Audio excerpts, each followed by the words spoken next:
Dia adalah salah satu orang yang dijamin surga, seorang kesatria, pemberani, sepupu sekaligus sahabat terkasih sang Nabi. Dialah Az-Zubair bin Awwam, sang Hawari, pembela setia Rasulullah. Mengapa ia begitu istimewa? Apa rahasia di balik jaminan surga yang tersemat pada namanya? Terukir kisah kepahlawanan, pengorbanan tanpa batas, dan loyalitas yang menggetarkan jiwa. Mari ikuti perjalanan hidup Zubair bin Awwam dan temukan jawaban mengapa langkah kakinya telah dipastikan menuju surga. Sebuah kisah yang akan menginspirasi iman kita semua. Di tengah hamparan padang pasir Mekah yang tandus, di sebuah kabilah terhormat Quraisy, lahirlah seorang bayi laki-laki yang kelak namanya akan terukir abadi dalam sejarah Islam. Ia adalah Az-Zubair bin Al-Awwam bin Khuwailid, bin Asad, bin Abdul Uzza, bin Qusay bin Kilab Al-Quraisy Al-Asy'ari.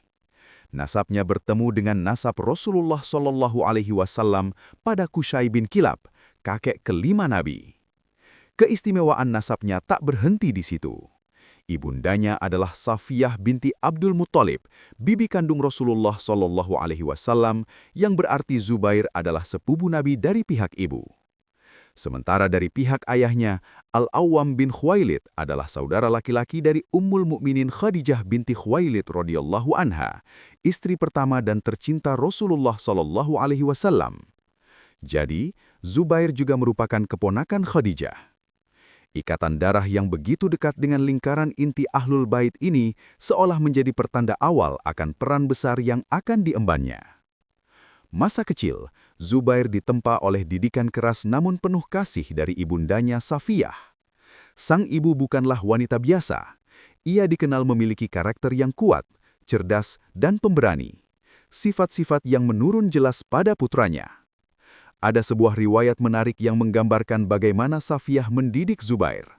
Suatu ketika, pamannya Naufal bin Khuwailid yang di kemudian hari menjadi salah satu musuh Islam yang gigih, melihat Safiyah memukul Zubair kecil dengan cukup keras. Naufal menegur Safiyah, "Beginikah caramu memukul anak yatim? Sungguh, engkau memukulnya dengan penuh kebencian." Dengan tegas ia menjawab, "Siapa bilang aku membencinya? Aku memukulnya agar ia menjadi cerdas dan kelak menjadi pemimpin pasukan yang gagah berani." Benar saja. Didikan disiplin itu membentuk Zubair menjadi pemuda yang tangguh, tak kenal takut, dan memiliki jiwa kesatria sejak belia. Ia tumbuh menjadi sosok yang sigap, cekatan, dan selalu siap membela kebenaran bahkan sebelum cahaya Islam meneranginya. Ketika seruan tauhid mulai menggema di lembah Mekah dibawa oleh Muhammad bin Abdullah SAW, Zubair bin Awwam masih berusia sangat muda, diperkirakan sekitar 15 atau 16 tahun. Namun, usia muda tak menghalanginya untuk menangkap getaran kebenaran yang dibawa oleh risalah baru ini. Dakwah Islam yang awalnya dilakukan secara sembunyi-sembunyi, kemudian mulai terdengar dari mulut ke mulut di kalangan orang-orang terpercaya. Salah satu pintu hidayah bagi Zubair adalah melalui Abu Bakar As-Siddiq radhiyallahu anhu, sahabat karib Rasulullah SAW yang juga gencar mengajak orang-orang terdekatnya kepada Islam.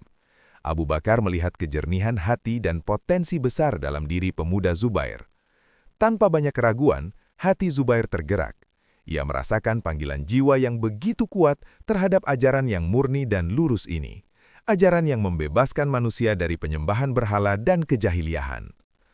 Maka, dengan keberanian yang luar biasa untuk seorang pemuda di tengah tekanan adat dan tradisi kaumnya, Zubair bin Awwam menyatakan keislamannya. Ia termasuk dalam kelompok As-Sabiqunal Awwalun, yaitu generasi pertama yang memeluk Islam, sebuah kehormatan yang tak ternilai. Keputusannya ini bukan tanpa resiko. Keluarga besarnya, terutama dari pihak Bani Asad yang masih kental dengan paganisme, tentu tidak menerima dengan mudah. Namun Zubair telah menemukan cahaya, dan ia tidak akan melepaskannya hanya karena ancaman duniawi. Keimanannya yang baru tumbuh itu begitu kokoh, bagaikan batu karang yang tak goyah diterpa gadai. Ia menjadi salah satu dari sedikit pemuda Mekah yang berani menentang arus, memilih jalan yang sunyi namun penuh kemuliaan. Jalan yang diridhoi Allah dan Rasul-Nya. Keberaniannya ini kelak akan menjadi ciri khasnya di setiap medan perjuangan. Konsekuensi dari pilihan imannya tak lama datang. pamannya dari pihak ayah yang juga bernama Naufal bin Khuwailid. Ada riwayat lain yang menyebut pamannya yang lain, yang terkenal keras dan bengis, murka besar mengetahui keponakannya telah murtad dari agama nenek moyang. Ia tak segan-segan menyiksa Zubair dengan kejam. Zubair mudah diikat lalu digulung dalam tikar pandan, kemudian diasapi dari bawah dengan api yang menyala-nyala hingga ia sesak napas dan merasakan panas yang luar biasa. Dalam kondisi tersiksa itu, sang paman terus membujuknya. Kembalilah kepada agama berhalamu, tinggalkan agama Muhammad. Namun dari bibir pemuda yang tengah meregang kesakitan itu, keluarlah jawaban tegas yang menggetarkan. Tidak, demi Allah, aku tidak akan pernah kembali kepada kekufuran selamanya. Sikap tegar dan keteguhan iman yang luar biasa ini menunjukkan kualitas baja seorang Zubair bin Awam. Bahkan di usianya yang masih sangat belia, siksaan demi siksaan tak mampu melunturkan imannya. Justru ujian tersebut semakin menempa jiwanya, menguatkan keyakinannya, dan membersihkan hatinya dari segala keraguan. Zubair bin Awam telah membuktikan bahwa cintanya kepada Allah dan Rasul-Nya melebihi segalanya, bahkan nyawanya sendiri. Ia menjadi salah satu dari mutiara-mutiara awal umat ini yang sinarnya kelak akan menerangi jalan bagi generasi-generasi berikutnya. Keberaniannya dalam menyatakan kebenaran dan ketabahannya dalam menghadapi penindasan menjadi fondasi penting bagi julukan yang akan disandangnya kelak. Hawari Rasulullah, yaitu pembela setia Rasulullah. Perjalanan hidupnya baru saja dimulai, namun benih-benih keistimewaannya sudah tampak jelas, menjanjikan sebuah kisah kepahlawanan yang akan dikenang sepanjang masa, dan yang paling utama, mengantarkannya pada jaminan syurga dari Sang Pencipta. Seiring waktu berjalan, tekanan dan intimidasi dari kaum kafir Quraisy terhadap kaum muslimin di Mekah semakin menjadi-jadi. Mereka yang lemah dan tidak memiliki perlindungan kabilah yang kuat menjadi sasaran empuk penyiksaan yang keji. Melihat penderitaan umatnya, Rasulullah SAW dengan hati yang berat namun penuh kasih sayang mengizinkan sebagian sahabat untuk hijrah ke Habasyah atau Ethiopia. Negeri yang dipimpin oleh seorang raja yang adil bernama Najasyi itu diharapkan bisa menjadi tempat berlindung sementara bagi kaum muslimin dari kezaliman Quraisy. Zubair bin Awam dengan semangat mudanya yang membara dan imannya yang tak tergoyahkan termasuk dalam rombongan pertama yang menyambut seruan hijrah ini. Saat itu usianya masih sangat belia, sekitar 18 tahun. Meninggalkan tanah kelahiran, sanak saudara, dan kenyamanan hidup bukanlah perkara mudah. Namun kecintaan kepada Allah dan Rasul-Nya, serta keinginan untuk menjaga kemurnian akidah, jauh lebih besar dari segalanya. Kehidupan di Habasyah, meskipun aman dari gangguan fisik kaum Quraisy, tetaplah menyisakan kerinduan yang mendalam akan Mekah, Ka'bah, dan terutama kebersamaan dengan sang baginda Nabi Muhammad SAW. Setiap berita dari Mekah selalu dinanti dengan penuh harap. Suatu ketika, tersiar kabar burung yang menggembirakan, namun keliru, bahwa seluruh penduduk Mekah, termasuk para pembesar Quraisy, telah memeluk Islam setelah mendengar ayat-ayat Al-Quran yang dibacakan Rasulullah SAW hingga mereka bersujud. Kabar ini begitu melegakan hati para muhajirin di Habasyah, sehingga sebagian dari mereka, termasuk Zubair bin Awam, memutuskan untuk kembali ke Mekah. Namun alangkah kecewanya mereka, ketika mendekati Mekah, mereka mendapati bahwa kabar tersebut tidaklah benar. Penindasan kaum Quraisy justru semakin meningkat. Dengan berat hati sebagian kembali lagi ke Habasyah, sementara sebagian lain termasuk Zubair, dengan keberanian dan perlindungan dari beberapa kerabatnya, memilih untuk tetap tinggal di Mekah, melanjutkan perjuangan di sisi Rasulullah SAW. Di tengah suasana Mekah yang semakin mencekam, sebuah peristiwa monumental terjadi, yang menunjukkan betapa besar keberanian dan kecintaan Zubair kepada Rasulullah SAW. Suatu hari ketika Zubair masih sangat muda, mungkin baru menginjak usia belasan akhir, tiba-tiba terdengar desas-desus yang mengejutkan dan menyakitkan. Rasulullah SAW telah ditangkap atau bahkan dibunuh oleh kaum musyrikin. Mendengar kabar ini, tanpa pikir panjang, darah muda Zubair mendidih. Ia langsung menyambar pedangnya yang terhunus, lalu berlari secepat kilat menyusuri jalanan Mekah. Mencari kebenaran berita tersebut dengan wajah memerah karena amarah dan kekhawatiran. Ia tidak peduli dengan bahaya yang mengancam dirinya. Yang ada di benaknya hanyalah keselamatan Nabi. Inilah kali pertama sebilah pedang terhunus untuk membela Islam dan Rasulnya. Dan pedang itu milik Zubair bin Awam. Yang seharusnya masih menikmati masa remajanya, telah menunjukkan kedewasaan iman dan keberanian seorang satria sejati. Dengan napas terengah-engah dan pedang masih di tangan, Zubair akhirnya sampai di sebuah tempat di dataran tinggi Mekah dan mendapati Rasulullah SAW dalam keadaan selamat dan baik-baik saja. Melihat Zubair datang dengan kondisi seperti itu, Rasulullah SAW bertanya dengan lembut, "Ada apa denganmu, wahai Zubair?" Dengan penuh kejujuran dan masih diliputi emosi, Zubair menceritakan kabar yang didengarnya dan apa yang mendorongnya bertindak nekat. Rasulullah SAW tersenyum terharu sekaligus bangga melihat pembelaan dari pemuda ini. Beliau kemudian mendoakan kebaikan untuk Zubair dan untuk pedangnya.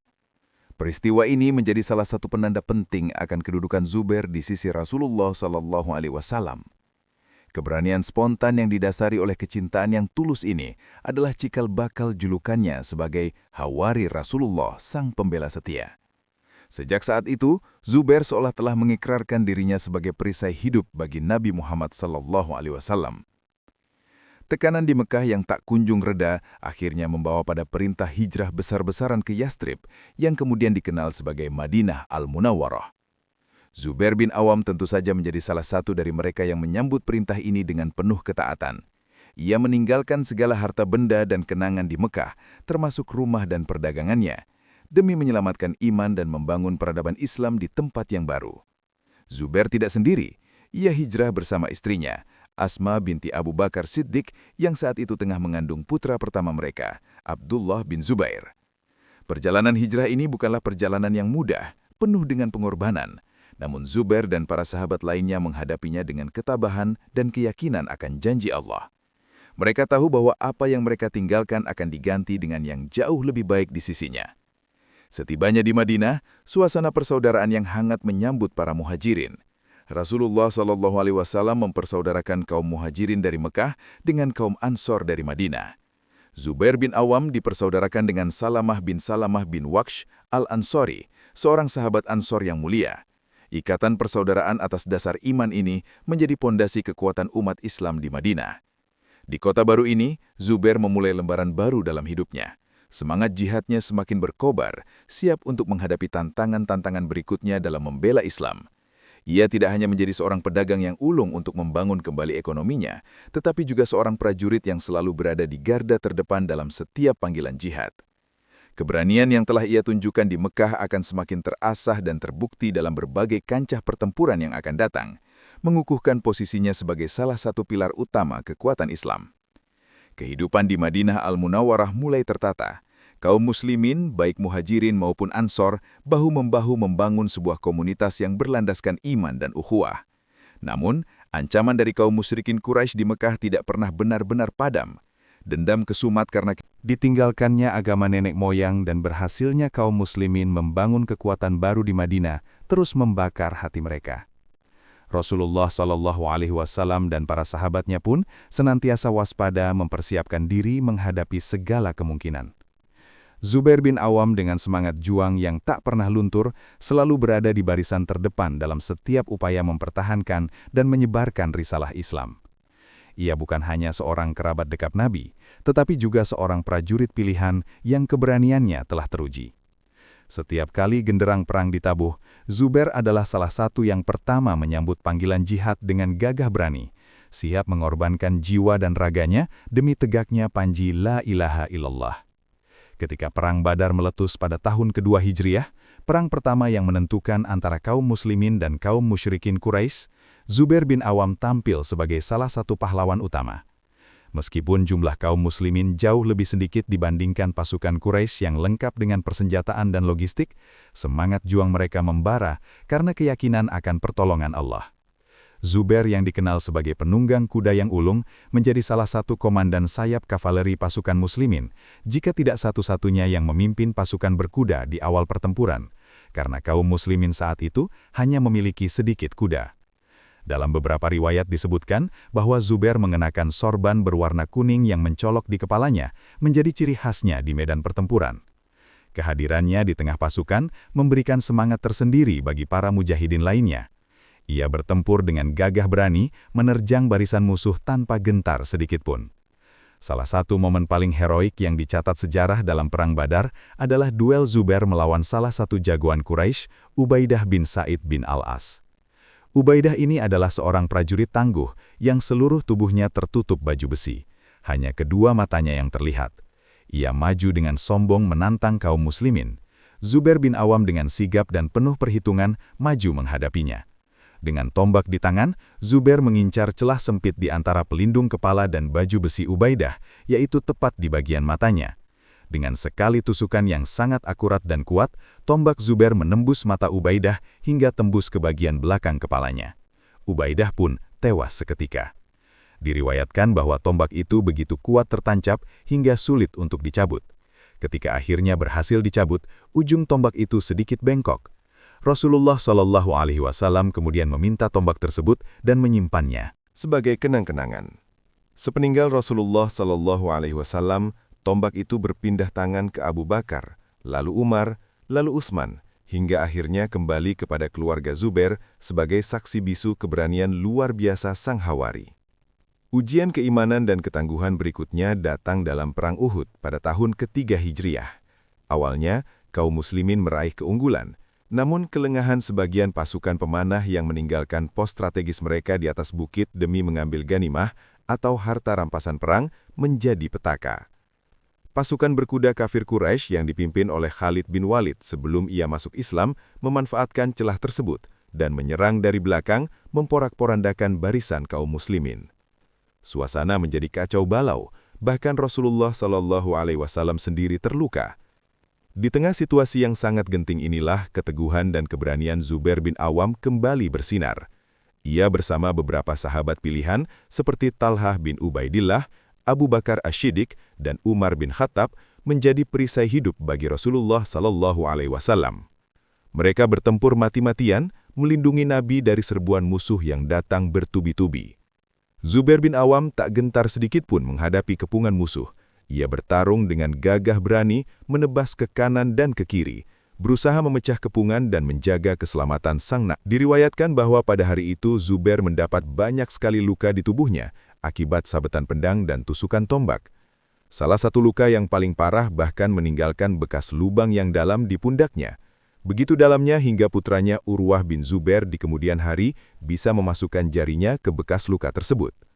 Melihat kegigihan dan pengorbanan Zubair, Rasulullah SAW sangat terkesan dan memujinya. Beliau SAW bersabda, "Setiap nabi memiliki hawari, yaitu pembela setia, dan hawariku adalah Az-Zubair." Pengakuan langsung dari lisan mulia Rasulullah SAW ini adalah sebuah kehormatan tertinggi, sebuah gelar yang akan melekat abadi pada diri Zubair bin Awam dan menjadi salah satu sebab utama mengapa ia dijamin masuk surga. Keperkasaan Zubair di medan Badar dan keteguhannya di palagan Uhud bukanlah sekadar catatan kepahlawanan biasa. Itu adalah manifestasi dari iman yang kokoh, cinta yang tulus kepada Allah dan Rasul-Nya, serta kesiapan untuk mengorbankan segalanya demi kebenaran. Ia tidak hanya pandai berstrategi, tetapi juga pemberani dalam eksekusi. Keberaniannya bukan keberanian buta, melainkan keberanian yang didasari oleh keyakinan dan perhitungan. Luka-luka yang menghiasi tubuhnya adalah medali kemuliaan, saksi bisu pengorbanannya. Kisah-kisah ini bukan hanya untuk dikenang, tetapi untuk dijadikan teladan bagi setiap muslim tentang arti sejati dari jihad dan pembelaan terhadap agama. Zubair bin Awam telah membuktikan dirinya sebagai singa podium perang, seorang kesatria yang namanya menggetarkan musuh dan menenangkan hati kaum beriman. Keberanian ini adalah salah satu pilar yang mengokohkan bangunan Islam di masa-masa awal yang penuh ujian. Ujian demi ujian terus silih berganti menerpa kaum muslimin di Madinah. Setelah Perang Uhud yang meninggalkan luka mendalam, ancaman yang lebih besar datang pada tahun ke-5 Hijriah dalam bentuk Perang Handak atau yang juga dikenal sebagai Perang Sekutu. Kali ini bukan hanya kaum musyrikin Quraisy dari Mekkah yang datang menyerang, Tetapi mereka berhasil menggalang koalisi besar yang terdiri dari berbagai kabilah Arab penyembah berhala dan juga hasutan dari kaum Yahudi Bani Nadir yang telah diusir dari Madinah. 10.000 pasukan gabungan, jumlah yang sangat besar pada masa itu, bergerak menuju Madinah dengan satu tujuan, menghancurkan Islam dan kaum muslimin hingga ke akar-akarnya. Menghadapi kekuatan raksasa ini, kaum muslimin yang hanya berjumlah sekitar 3.000 orang berada dalam posisi yang sangat terjepit. Namun, atas usulan brilian dari Salman Al-Farisi radhiyallahu anhu, Rasulullah Shallallahu Alaihi Wasallam memerintahkan untuk menggali parit di sisi utara Madinah yang terbuka sebagai strategi pertahanan yang belum pernah dikenal oleh bangsa Arab sebelumnya. Dalam suasana pengepungan yang mencekam, ketika makanan mulai menipis dan cuaca dingin menggigit tulang, sementara musuh berkemah di seberang parit menunggu kesempatan untuk menerobos, Rasulullah Shallallahu Alaihi Wasallam membutuhkan informasi akurat mengenai kondisi dan rencana pasukan sekutu. Beliau Shallallahu Alaihi Wasallam berdiri di hadapan sahabatnya dan bertanya, "Siapakah yang mau pergi mencari berita tentang kaum itu untukku? Lalu ia akan menjadi temanku di surga." Suasana hening sejenak. Tugas ini sangat berbahaya. Menyusup ke jantung pertahanan musuh yang begitu besar seorang diri adalah misi bunuh diri. Namun dari tengah keheningan itu, Zubair bin Awam radhiyallahu anhu berdiri dan berkata, "Saya, wahai Rasulullah." Rasulullah Shallallahu Alaihi Wasallam mengulangi pertanyaannya, dan lagi-lagi hanya Zubair yang menyahut. Hingga 3 kali Rasulullah Shallallahu Alaihi Wasallam bertanya, dan 3 kali pula Zubair dengan mantap menawarkan dirinya. Melihat kesetiaan dan keberanian yang pertolongannya dan pasukan sekutu mundur dengan kekalahan dan kehinaan. Setelah perang Khandaq, ancaman dari dalam Madinah sendiri, yaitu dari kaum Yahudi Bani Quraisyah, yang telah berkhianat dan bekerja sama dengan pasukan sekutu saat pengepungan, harus segera ditangani. Rasulullah Shallallahu Alaihi Wasallam langsung memimpin pasukan untuk mengepung benteng Bani Quraisyah. Zubair bin Awam tentu saja berada di barisan terdepan dalam pengepungan ini, menunjukkan loyalitasnya yang tanpa batas kepada Rasulullah Shallallahu Alaihi Wasallam dan komitmennya untuk membersihkan Madinah dari para pengkhianat. Kemenangan atas Bani Quraisyah menjadi pelajaran penting bagi siapapun yang mencoba mengganggu stabilitas negara Islam Madinah. Perjuangan belum berakhir, karena masih ada kantong-kantong kekuatan Yahudi lain yang menjadi ancaman, terutama di Khaybar, sebuah oasis subur di utara Madinah, yang menjadi pusat kekuatan dan konspirasi Yahudi. Maka pada tahun ke-7 Hijriah, Rasulullah Shallallahu Alaihi Wasallam memimpin ekspedisi besar menuju Khaybar. Dalam penaklukan Khaybar yang terkenal dengan benteng-bentengnya yang kokoh dan sulit ditembus, Zubair bin Awam kembali menunjukkan kepahlawanannya. Ia adalah salah satu dari komandan-komandan pasukan muslimin yang bertempur dengan gagah berani untuk merebut benteng demi benteng. Salah satu kisah yang menonjol adalah ketika Zubair berhadapan dengan salah satu jagoan Yahudi Khaybar bernama Yasir, saudara dari Marhab, jagoan Yahudi lainnya yang sangat ditakuti. Yasir keluar dari benteng dan menantang duel. Zubair bin Awam segera maju menyambut tantangannya. Terjadilah pertarungan sengit antara keduanya. Ibunda Zubair, Sofiyah yang juga ikut dalam ekspedisi Khaybar, menyaksikan duel tersebut dengan penuh kecemasan. Ia berkata kepada Rasulullah Shallallahu Alaihi Wasallam, "Wahai Rasulullah, apakah putraku akan terbunuh?" Rasulullah Shallallahu Alaihi Wasallam dengan tenang menjawab, "Tidak, insya Allah putramulah yang akan membunuhnya." Benar saja, dengan izin Allah, Zubair berhasil mengalahkan dan membunuh Yasir. Kemenangan ini semakin meningkatkan moral pasukan muslimin dan meruntuhkan mental pasukan Yahudi. Keberanian Zubair di Khaybar sekali lagi membuktikan bahwa ia adalah pembela setia Rasulullah Shallallahu Alaihi Wasallam, singa podium perang yang tak pernah gentar menghadapi musuh sekuat apapun, dan loyalitasnya kepada Islam tak pernah lekang oleh waktu maupun tantangan. Waktu terus bergulir dan kekuatan Islam semakin kokoh di Jazirah Arab. Perjanjian Hudaybiyah, meskipun pada awalnya terasa merugikan kaum muslimin, ternyata membuka jalan bagi dakwah Islam yang lebih luas dan damai. Namun pelanggaran perjanjian yang dilakukan oleh sekutu kaum Quraisy terhadap sekutu kaum muslimin menjadi pemicu bagi sebuah peristiwa besar yang telah lama dinanti-nantikan, Fathu Makkah, penaklukan kota suci Mekah. Pada bulan Ramadan tahun ke-8 Hijriah, Rasulullah Shallallahu Alaihi Wasallam memimpin pasukan besar yang terdiri dari 10.000 mujahid bergerak menuju Mekah. Zubair bin Awam sebagai salah satu komandan kepercayaan Rasulullah SAW tentu saja memegang peranan penting dalam ekspedisi bersejarah ini. Beliau ditunjuk oleh Rasulullah SAW sebagai salah satu pemegang panji perang kaum Muhajirin, sebuah kehormatan dan tanggung jawab besar yang menunjukkan tingginya kepercayaan Nabi kepadanya. Pasukan muslimin bergerak dengan disiplin dan kerahasiaan yang tinggi hingga mereka sampai di dekat Mekah tanpa diketahui oleh sebagian besar penduduknya. Zubair bin Awam bersama Khalid bin Walid yang kini telah memeluk Islam dan menjadi salah satu panglima hebat memimpin salah satu sayap pasukan yang memasuki Mekah dari arah yang berbeda. Rasulullah SAW telah memberikan instruksi yang sangat jelas. Mekah harus ditaklukkan dengan damai sebisa mungkin, tanpa pertumpahan darah. Beliau SAW mengumumkan jaminan keamanan bagi siapa saja yang masuk ke Masjidil Haram, masuk ke rumah Abu Sufyan, pemimpin Quraisy saat itu, atau tetap tinggal di rumahnya masing-masing dengan pintu tertutup. Meskipun ada sedikit perlawanan kecil dari sebagian kecil kaum Quraisy yang dipimpin oleh Ikrimah bin Abu Jahal dan Safwan bin Umayyah, namun secara keseluruhan Mekah takluk tanpa perlawanan. Zubair bin Awam dengan pasukannya berhasil memasuki Mekah sesuai dengan rencana dan menjaga ketertiban di wilayah yang menjadi tanggung jawabnya. Momen ketika Rasulullah SAW memasuki kota Mekah, kota kelahirannya yang dulu telah mengusirnya, adalah momen yang sangat mengharukan dan penuh keagungan. Beliau SAW masuk dengan penuh ketawaduan, menundukkan kepala di atas untanya sebagai tanda syukur kepada Allah.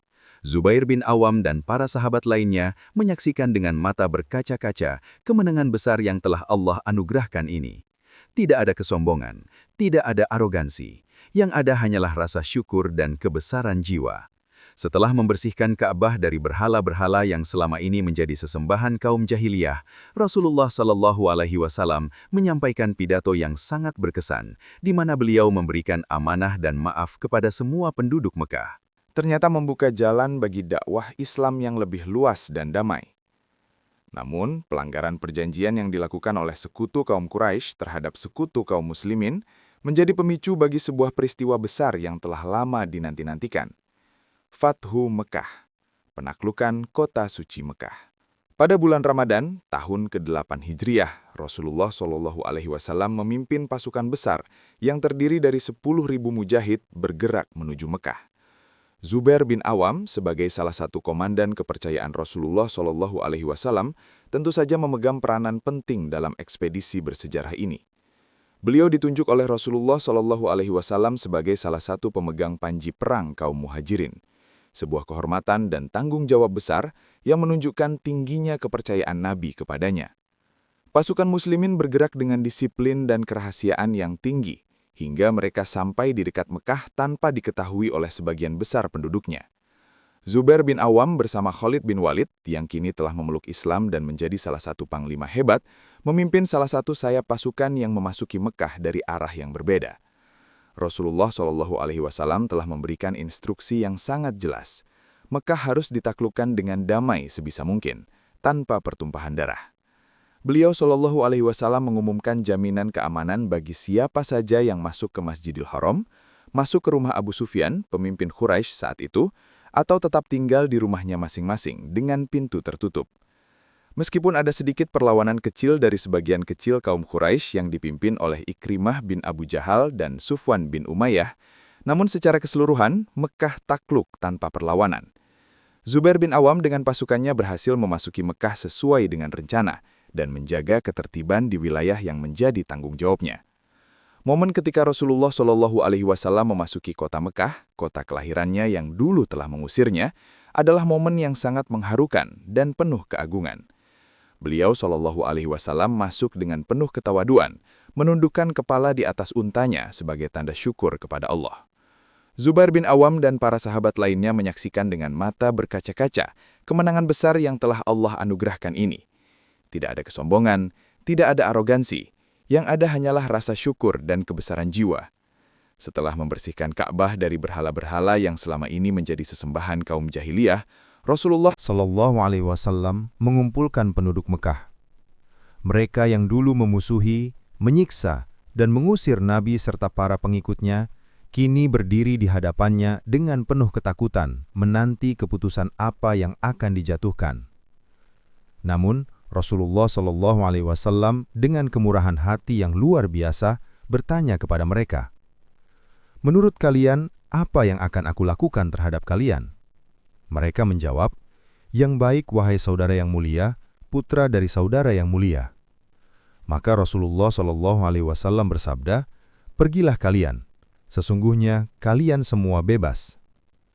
Zubair bin Awam yang telah merasakan pahit getirnya pengusiran dan permusuhan dari kaum Quraisy menyaksikan langsung kemurahan hati dan pengampunan Rasulullah SAW ini. Meskipun ia memiliki kemampuan dan kekuatan untuk membalas semua perlakuan buruk yang pernah diterimanya, ia tunduk dan patuh pada keputusan sang Nabi. Tidak ada dendam pribadi yang ia lampiaskan. Sebaliknya, ia turut serta dalam menciptakan suasana damai dan rekonsiliasi di kota Mekah.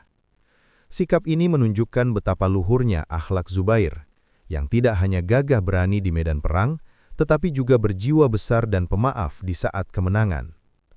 Ia memahami bahwa tujuan utama dari perjuangan ini bukanlah balas dendam, melainkan untuk menegakkan kalimat Allah dan menyebarkan rahmat Islam ke seluruh alam. Kemurahan hati yang ditunjukkan oleh Rasulullah SAW dan diikuti oleh para sahabatnya, termasuk Zubair, menjadi daya tarik luar biasa yang membuat banyak penduduk Mekah kemudian berbondong-bondong memeluk Islam dengan tulus. Setelah Fathu Makkah, Zubair bin Awam terus aktif dalam berbagai ekspedisi militer dan tugas-tugas penting lainnya yang diamanatkan oleh Rasulullah SAW. Ia turut serta dalam Perang Hunain, di mana kaum muslimin sempat terpukul mundur di awal pertempuran sebelum akhirnya meraih kemenangan gemilang. Ia juga hadir dalam Perang Tabuk, ekspedisi besar terakhir yang dipimpin langsung oleh Rasulullah SAW untuk menghadapi ancaman dari Kekaisaran Romawi Bizantium. Dalam setiap kesempatan, Zubair selalu menunjukkan loyalitas, keberanian, dan ketaatannya kepada Rasulullah SAW. Ia tidak pernah ragu untuk mengorbankan harta, tenaga, bahkan nyawanya demi kepentingan Islam dan kaum muslimin. Kemurahan hatinya juga tercermin dalam kedermawanannya. Zubair adalah seorang pedagang yang sukses dan kaya raya. Namun ia tidak pernah kikir. Ia banyak bersedekah dan membebaskan budak dan menyokong perjuangan Islam. Diriwayatkan bahwa Zubair memiliki 1.000 budak yang semuanya bekerja untuknya dan setiap hari menyerahkan setoran kepadanya. Namun, tidak sepeser pun dari setoran itu yang masuk ke kantong pribadinya. Semuanya ia sedekahkan ketika wafat. Meskipun meninggalkan warisan yang sangat banyak berupa tanah dan properti, ia juga meninggalkan hutang yang tidak sedikit. Hutang ini bukan karena ia boros untuk kepentingan pribadi, melainkan karena banyak orang yang menitipkan harta kepadanya. Dan Zubair, karena sifat amanah dan ingin membantu, menganggap titipan itu sebagai pinjaman yang menjadi tanggungannya.